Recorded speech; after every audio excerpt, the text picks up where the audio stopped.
ইরানের সর্বোচ্চ নেতা মুস্তফা খামেনির শারীরিক অবস্থা এবং প্রকাশ্যে না আসা নিয়ে তৈরি হওয়া ধোঁয়াশার মাঝেই তার একটি ভিডিও ফুটেজ প্রকাশ করেছে দেশটির গণমাধ্যম। সৌদি আরবের সংবাদ মাধ্যম আল আরাবিয়ার খবর অনুযায়ী ইরানি বার্তা সংস্থা ফার্স নিউজ তাদের সর্বোচ্চ নেতার একটি পুরনো ভিডিও প্রকাশ করে। ধারণা করা হচ্ছে এই ভিডিওটি মুস্তফা খামেনি ইরানের সর্বোচ্চ নেতার দায়িত্ব গ্রহণ করার পূর্ববর্তী সময়ে ধারণ করা হয়েছিল।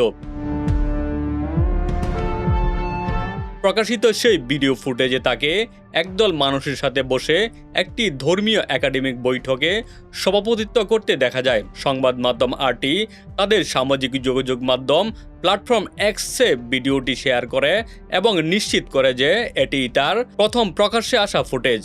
চলতি আগস্ট মাসের প্রথম সপ্তাহে ইসরায়েলি সংবাদ মাধ্যমে মুস্তফা খামেনি গুরুতর অসুস্থ ও হাসপাতালে ভর্তি বলে দাবি করা হয়েছিল। সেই গুজবের জবাবে ইরানের মেহের নিউজ এজেন্সিও খামেনির সুস্থতার ইঙ্গিত দিয়ে একটি তারিখবিহীন ভিডিও প্রকাশ করেছিল।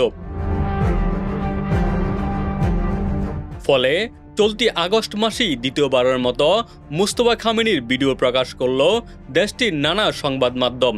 ইরানের প্রেসিডেন্ট মাসুদ পেজেশকিয়ান সর্বোচ্চ নেতার অসুস্থতা নিয়ে ছড়ানো সমস্ত গুঞ্জনকে পুরোপুরি ভিত্তিহীন বলে উড়িয়ে দিয়েছেন। এক সাক্ষাৎকারে প্রেসিডেন্ট জানান, যিনি টানা 7 থেকে 8 ঘন্টা দীর্ঘ বৈঠক পরিচালনা করতে পারেন, তার স্বাস্থ্যগত কোনো সমস্যা থাকা অসম্ভব।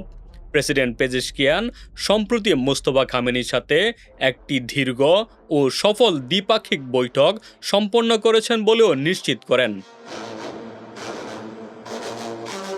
উল্লেখ্য, সাবেক সর্বোচ্চ নেতা আয়াতুল্লাহ আলী খামেনি এক সামরিক বিমান হামলায় নিহত হওয়ার পর তার ছেলে মুস্তফা খামেনি দায়িত্ব পান।